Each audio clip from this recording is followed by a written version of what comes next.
Narrator, softly. He told them plainly, in this world, you will have trouble. But what if that trouble wasn't random? What if it was part of a divine timeline?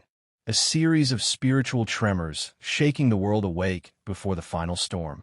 These words from John 16, verse 33, weren't just spiritual advice. They were prophecy, a coded alert to future generations who would one day live through the very birth pains he described. And according to Jonathan Roumie, the man millions recognize as the face of Jesus, we are now inside one of those moments. Not next year, not someday, this week. Sound, low thunder roll. Roumie didn't issue a press release or a public sermon. It started as a whisper, something he felt deep in prayer, a sense that heaven was stirring, that something had shifted in the unseen realm, and that every believer needed to wake up before it was too late. One morning in Los Angeles, before sunrise, Roumie knelt to pray. He'd prayed countless times before, but this time, the silence felt heavier, almost alive. He later described it as a presence pressing down, not in fear, but in divine urgency. The scriptures he had memorized for the chosen, words he'd recited hundreds of times, suddenly burned within him as if spoken for the first time. He whispered, Lord, what are you trying to say? And a thought came, quiet but unmistakable. Tell them what I told you. It wasn't about acting anymore. It wasn't about fame or film or followers. It was about obedience, about a message that had to be shared. Now, Roumie began to see the headlines differently. Wars intensifying, divisions deepening, hearts growing cold. The chaos wasn't random, it was synchronized, and he felt convicted that believers were sleeping through it.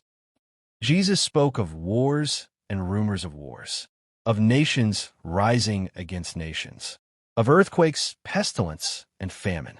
But this is only the beginning of birth pains, he said. For 2,000 years, these words lingered in theology books, recited from pulpits, often spiritualized into metaphors. But Roumie saw something deeper, something literal. He spoke in an interview. When Jesus said birth pains, he wasn't just warning of chaos. He was talking about contractions, periods of increasing intensity before something new is born. What if we're living in one of those contractions right now? The camera caught his eyes watering. He wasn't acting. He was pleading. Everything he described, the confusion, the fear, the rise of false saviors, it's not coming someday. It's here, and we have to choose which voice we'll follow. He looked down for a long moment before saying softly. Roumie's voice dropped in a recent live stream.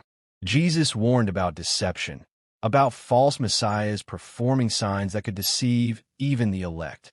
He then added, look around. Deepfakes that can mimic any face, AI that can replicate any voice. Technology has become the new false prophet, creating illusions so real, even believers can't tell what's true anymore. Sound, static bursts, echo of distorted digital voices. This, he said, is the new battlefield. Not just physical or political, it's digital. It's spiritual warfare disguised as innovation. The deception Jesus warned about has become algorithmic. But then his tone softened. Still, we don't live in fear. Because Jesus also said, see that you are not troubled. He told us to watch, not to panic. To discern, not to despair. That balance, warning and hope, has defined Roumie's journey ever since. Roumie smiled through tears in the interview's final minutes. The most beautiful part, he said, is what comes after the shaking. He quoted Luke 21, verse 28. When these things begin to happen, stand up and lift your heads, because your redemption is drawing near. He continued, that's the real message. Jesus didn't warn us so we'd hide in fear. He warned us so we'd lift our heads, so we'd remember that darkness never wins.